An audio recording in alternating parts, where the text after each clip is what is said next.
Okay, so welcome back to episode 2 of this online course on how to learn to use Photoshop. In this episode, we're going to be running through a few more of the basics. Now, when you open Photoshop, you'll see down here, you'll have something that says Create New. If you select that, you can come up to here, you're given this window. And what you can do is you can create a document of any size and width you want. Now, you'll see here I've got pixels selected. You can select, obviously, any different measurement you want. I regularly stick to pixels. And on this file type, we've made a 1080 by 1350 file size. So you can put in any size you want. So for example, if you wanted to make just a square image, you could do 1000 by 1000 pixels. It really all depends on what sort of thing you're working on. I want to briefly mention here, you can select the background to be black, white, background color, or transparent, or you can select custom. I've just got mine set to white on default. I recommend you do the same. You can always change it once you've created the document. So as I said in today's tutorial, we're going to be showing you how you can import files. Okay, so I've gone ahead and I've downloaded an image and I've just saved it into a folder and saved that folder onto the desktop. Now what you want to do is just select that file and simply just click it and drag it straight into Photoshop.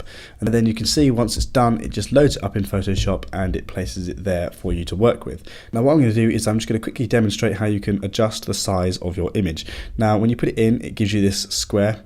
We're all familiar with this. If you click on the corners, you can obviously drag it and change the size. If you wanted to stay in proportion, just click on Shift and just drag out the corners like this. If you press Alt as well, it will drag it out equally from both sides from the center of the image. Once you've done that and got it placed to where you want, just click on this tick box up here and it will place the image in. Okay, so you can see our image is in. It's a very simple image that we're going to be working with today.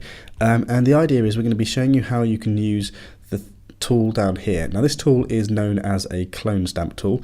You can get a shortcut for clone stamp tool by pressing S. And what Clone Stamp tool does is it allows us to remove objects that are in an image that we don't want to be there. However, if you do have a really complicated background, so say for example a tree, it is going to have a bit of a hard time basically recreating the image without that bird. Once you've placed it in, you'll see I've opened up the Clone Stamp tool and I'm given this no entry sign. That basically means that we can't actually edit this file, this photo we've put into Photoshop yet. The reason for that is because the photo needs to be what's called rasterized. So if you come up to here and we do Control click and we just come down to rasterize layer. Okay, so the way to use this Clone Stamp tool is to press Option or Alt on your keyboard. And what you can do is you can select a patch of the image that you think is of a similar style or a similar color to where you want to remove. So say for example this bird here, I want to remove this bird here, so I'm going to choose a patch of sky probably just underneath it by clicking. You can see now if I click, it removes the bird. You can see what it's done here is it's actually pasted a bird up here. So that's because the part of the image we selected earlier obviously had a bird in it when you move the brush up. So what you want to do in this case is just select another part of the image where there is no bird and you just paint over that again. That's briefly how you can get rid of objects in your image. One thing I will recommend you do if you are not sure if you want to keep the objects or not, is you want to come down here to this little tab here and select Create a New Layer. Now the reason we're going to do this, it means if we do remove any of our objects, we can always put them back in again. Now the problem with what I've just done, what I've just showed you all, is if I want to put those back in, I'm going to have to keep on pressing Control Z or Command Z until I get back to where I started. And the problem with that is if you then end up editing the image more from here and then decide you want to put the birds back in, you're going to have to undo all of the work you've done. So that's where layers comes in and why layers is such an important thing. So if I do the exact same thing, if I come back onto my original background layer, I press Alt on the part of the image I want to select that I'm going to clone, hence the fact it's called a clone tool. Then I come onto my new layer and I just click over the bird on the new layer. You can see what it does is it still gets rid of the bird, but if I turn off or delete this layer, it brings back the bird. So basically, I would recommend you do Clone tool on your new layer. Now you must make sure when you are pressing Alt or Option, you are on the background layer. Now the second tool I want to talk to you guys about is this tool here, and this is the Spot Healing Brush tool. You can see the shortcut for this is J. Now the Spot Healing Brush tool does a very similar thing. You can put it on content aware, and what it will do is if you increase the brush size, and in this case you have to be on the original background layer, if you click over that bird, the computer will actually select the area around it and decide what best color or what best part of the image to replace that selection with. So you can see it's not actually completely replaced the bird, so what we'll have to do is just draw over that again and wait for that to load, and you can see it removes the bird. Where the spot healing brush tool falls down is where you've got really complicated parts of the image that you're trying to replace, and in that case is when you would use the clone stamp tool, because you can have a lot more control over where it's working. Now the next thing we're going to talk to you about is brushes. I'm going to demonstrate how to use a brush tool, which is this option here. You can see it looks like a brush, and the shortcut for brush tool is simply you can press B on your keyboard.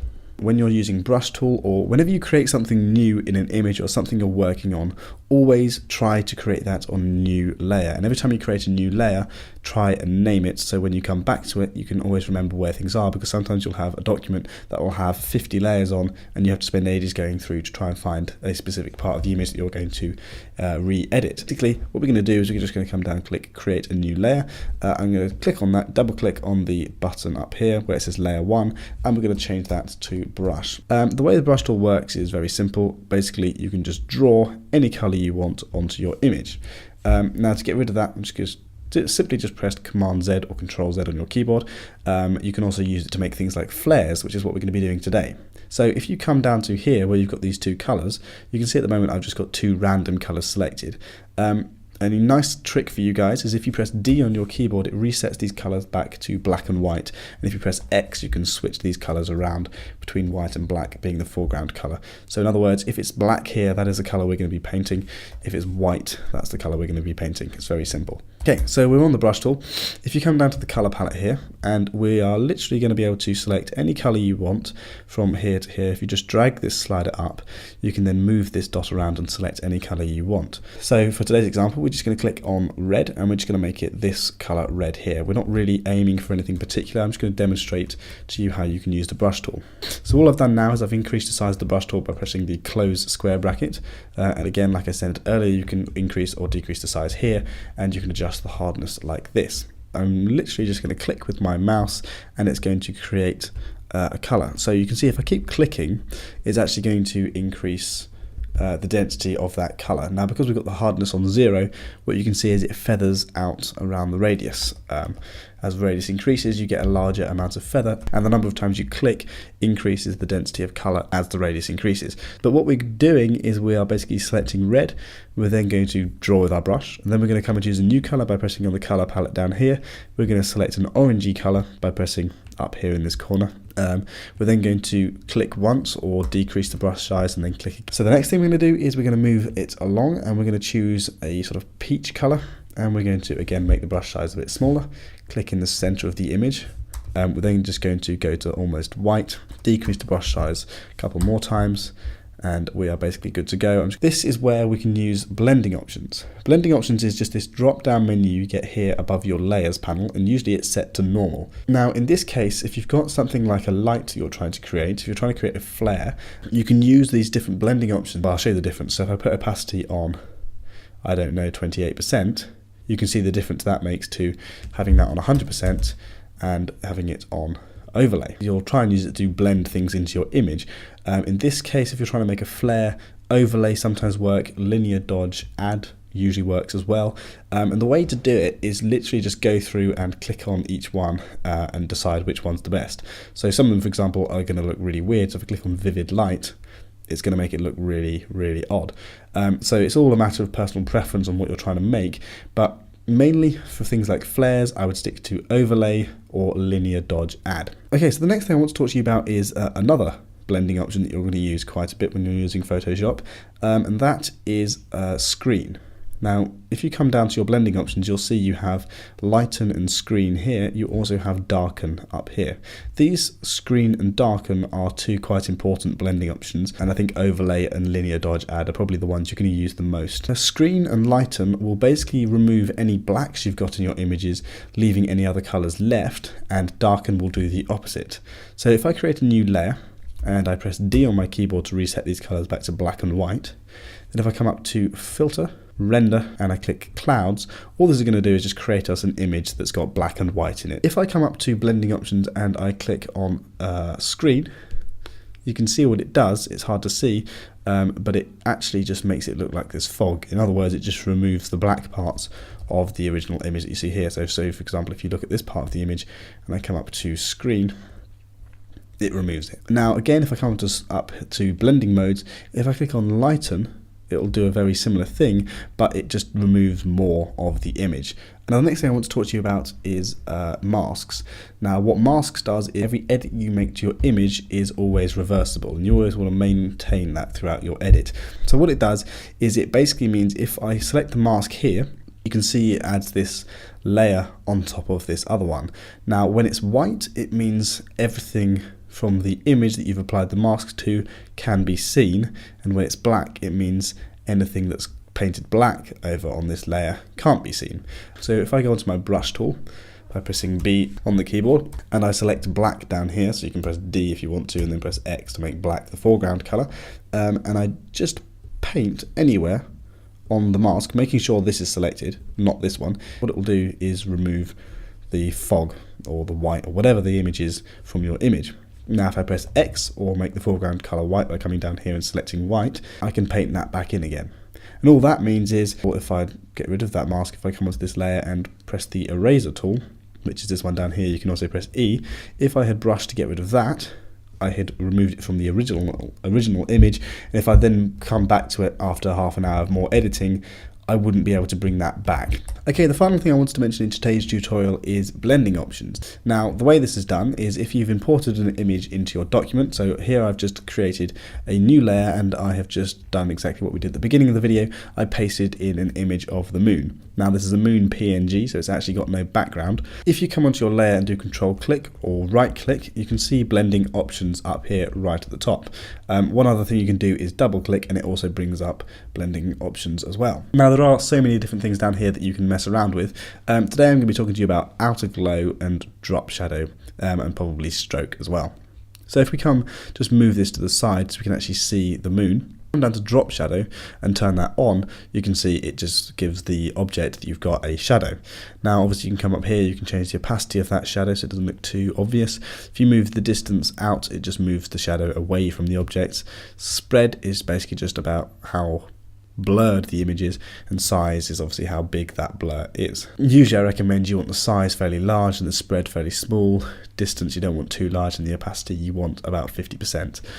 Okay, so the next thing I want to talk to you about is outer glow. Now, I've had to put the moon on a black background to demonstrate this. Now, you can click on here and you can change the colour to, I don't know, red, or you can have it like a bluey colour. And specifically, this is good to use for, people use it for text. You can also use it for images like this. If you've got a moon and you want the moon to look like it's actually in the image, the moon obviously gives out a glow to its surroundings. Again, just like shadow, you can adjust the size of this glow and also the spread. Usually, size needs to be fairly high and spread fairly small, and then you can also adjust the opacity as well. Okay, so finally, I wanted to mention stroke under the blending modes, under the blending options.